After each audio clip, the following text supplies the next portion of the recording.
What I'm going to do today is I'm going to talk a little bit about the Baal Shem Tov and the Vilna Gaon.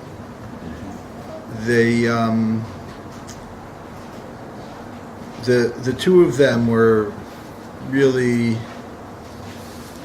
exceptional revolutionary thinkers, and a lot of people today are actually asking us to kind of reevaluate the ideas about who the Vilna Gaon was. So, for example, there's a book that was recently published by an Elio Stern with a very attractive cover. Oh, wow. With a picture of the Vilna Gaon that looks like he's very spiffy. I don't know that he actually would dress like that. But one of the arguments that Elio Stern in this book, The Genius, makes is that that contrary to people's understanding that the Vilna Gaon was simply a defender of the old school, Wow. that he actually was a revolutionary thinker in his own right, and that ultimately his ideas prevailed to some extent over those of Hasidus. So we'll talk a little bit about that. Sure. But he is mostly known vis-a-vis the Baal Shem Tov as the Misnagid, the great antagonist to Hasidus in general. The Baal Shem Tov, in a sense, was just the founder of Hasidus. He wasn't the actual person who popularized Hasidus. That happened later. The movement of Hasidus happened in perhaps 20 years or so after his passing, and more so after that, when people like the Rabbi Menachem Mendel of Vitebsk and Rabbi Shneir Zalman of Ladi, known as the Alter Rebbe of Chabad, the Melech of Lezhensk, the person who brought Hasidus to Poland, Rabbi Levi Yitzchak of Barditchev. When these types of kind of the third generation of Hasidic rabbis, the people who had studied mostly under the Maggid of Mizrich, they started their own communities of Hasidim. And that's when Hasidism essentially exploded. It became not yet dominant, but threatening to the establishment, the rabbinic establishment, the kehila, so to speak, the communal structure with its hierarchy, with its rabbis, with its shochtim, slaughterers, who were. And at the same time that there was this challenge within, internally, there's also a lot going on with emancipation in Western Europe, in Germany, France. But this, in Eastern Europe, there's still, it's more of a backwater in terms of the revolution hasn't yet, the intellectual climate hasn't yet quite caught up to the humanism and libertarianism and all the isms that are raging in other parts of Europe. So, but it will.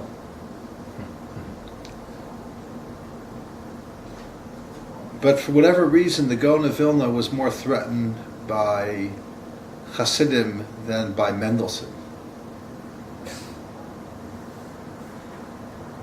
Because Mendelssohn was like in a different zone. It wasn't his problem. He never once condemned publicly Mendelssohn. That was like of significance that anybody can find in writing. Yeah. Or another famous maskil, a free thinker, Naphtali Hertz Wesley, who never knew about these people, was familiar with their work.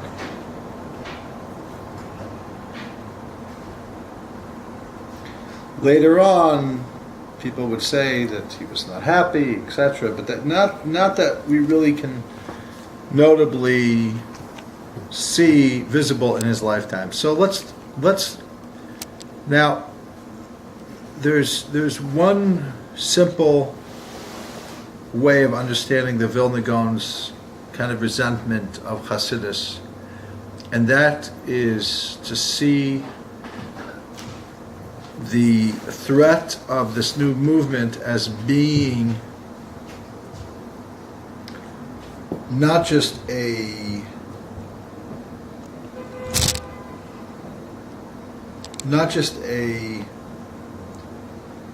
alternative to the power structure that threatened the stability of the community, but a shift in ideology and belief that was not only wrong, that was dangerously close, and perhaps was influenced by the followers of Shabtai Tzvi, false messiah, who had died just barely 100 years earlier.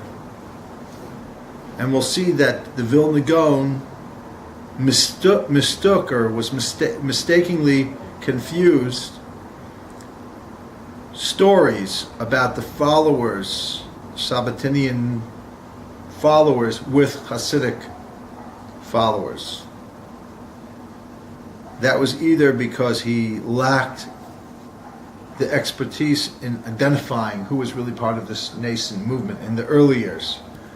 Later on, we find that his understanding of the movement developed as more of their works were printed, published, and he was able to have access to them. So before I kind of show you what he resented and was opposed to, I first want to show you what the foundations of Hasidus really are. There's a beautiful chapter that I would like to kind of riff off a little bit, sometimes in admiration, other times in slight disagreement, with a book by Emanuel Etkes called The Baal Shem Tov. It has a beautiful cover. I just took off the cover because I didn't want it to get ruined. Baal Shem, the best magician, mystic, and leader. It's a great book. Anyway, in this book, the chapter that I felt was the most helpful to understanding the teachings of the Baal Shem Tov is a chapter called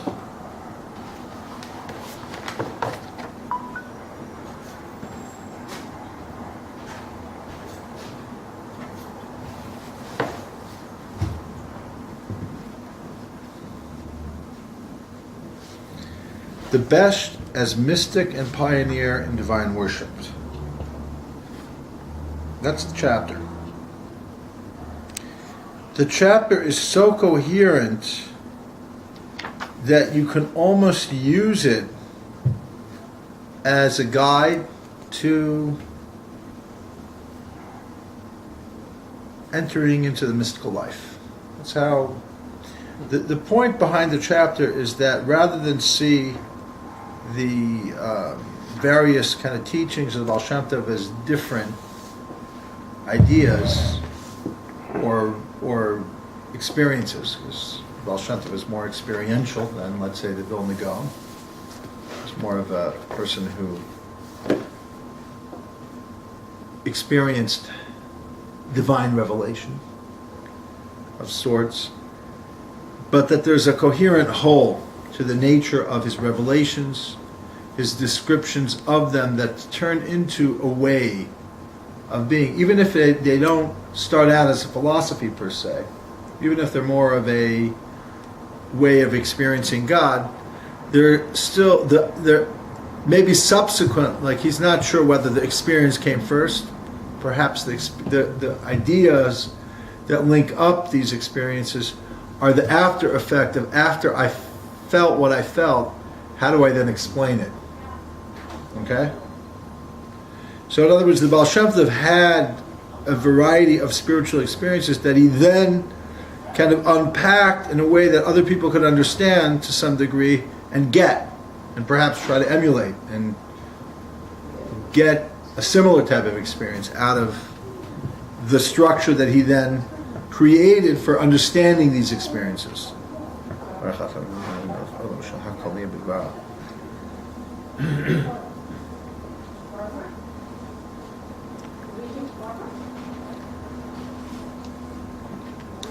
But I don't necessarily agree with all of Etkis's conclusions.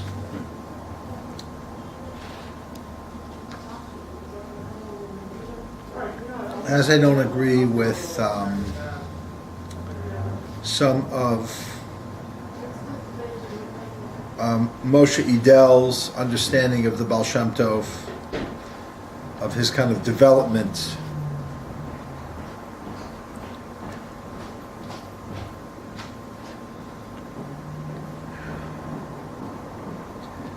But I'll try to explain what's going on.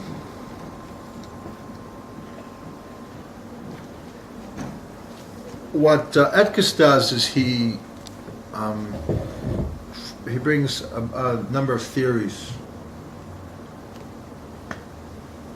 and analyzes the theories and rejects each one, or partial rejection, and then he comes up with his own, ranging from, you have a person like the Baal Shem Tov. The question is, where is the Baal Shem Tov somebody who read different works,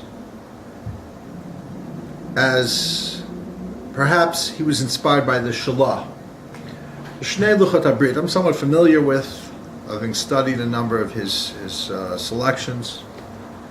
It's a lengthy treatise, a number of volumes, different areas, but it's like a precursor to Hasidus.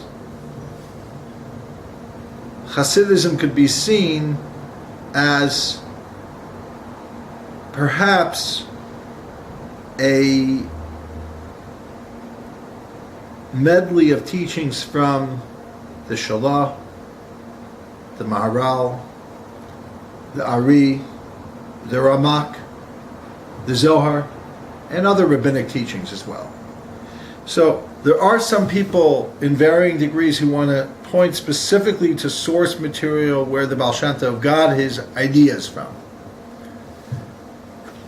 as if to say he's not really an original thinker as much as he is a decider of existing ideas that he wants to focus on.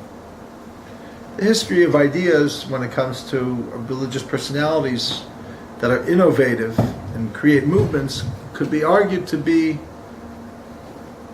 one of redefining what's already there. By the way, within the Hasidic world also there's this dynamic where many people say it's not just the academic question. The Baal Shem Tov was a new light. Same Torah, invigoration of what's already there. In other words, if I'm in a dark room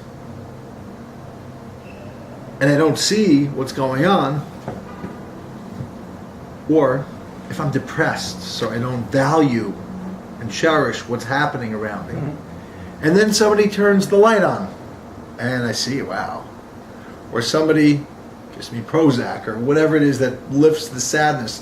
That's the Baal Shem Tov.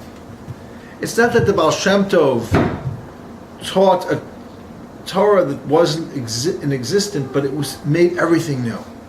That's one way of saying the Baal Shem Tov.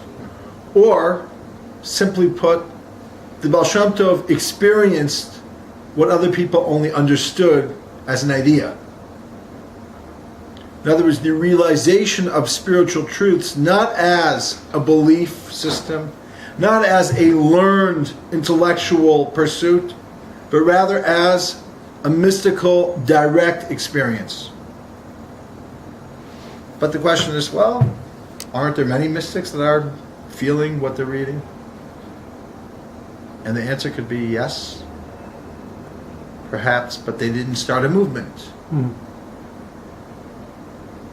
So these are all kind of questions that I'm addressing, many of them addressed by Etkis bringing in earlier thinkers, such as Gershon Sholem, Weiss, who he brings down as well, Mendel Picars, others who kind of analyze what was it that the Baal Shem Tov actually created or didn't create.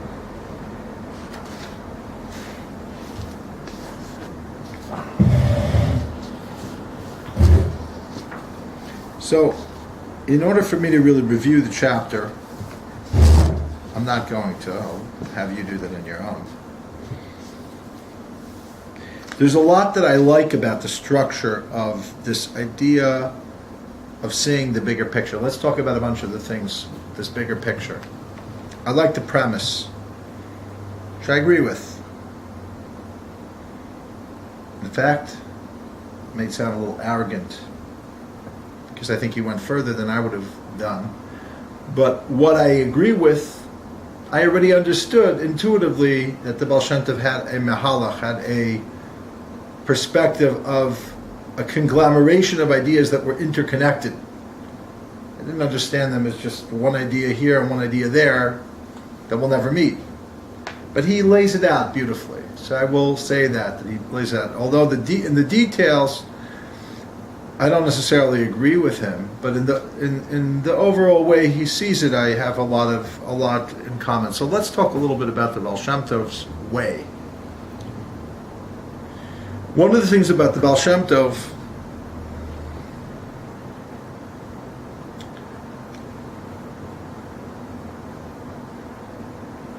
is his rethinking about the nature of evil. So that in Lurianic Kabbalah, in the Zohar very much, evil is a thing in and of itself. So much so, a friend of mine is working on his PhD on Nathaniel Berman. I've had the privilege of studying with him as a chavrusa for many years. And his PhD, I mean, he has many PhDs. This is one of his PhDs. He's a law professor, but he's getting a PhD in Jewish studies. And it's on understanding evil in the Kabbalah. And so he's turned me on to a variety of these ideas.